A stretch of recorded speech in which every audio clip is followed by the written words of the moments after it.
កុំព្រួយជូនដោយស្ម័គ្រចិត្តរៀមមិនគិតទេសាហុយ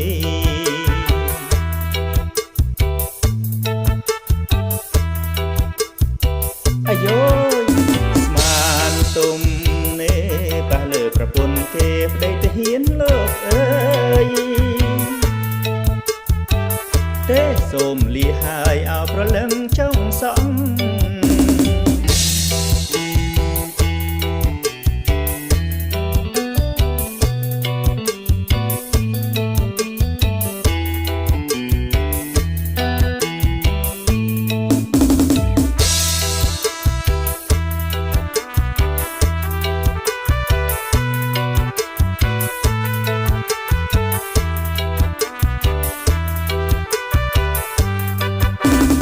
ពេលរំវងបងហៅឆោមយងថាកែ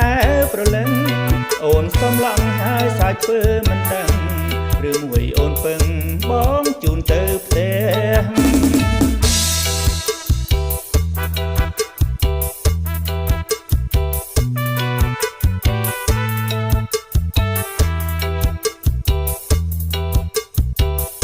កុំព្រួយ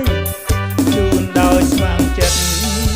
រៀមមិនគិតទេសាហុយ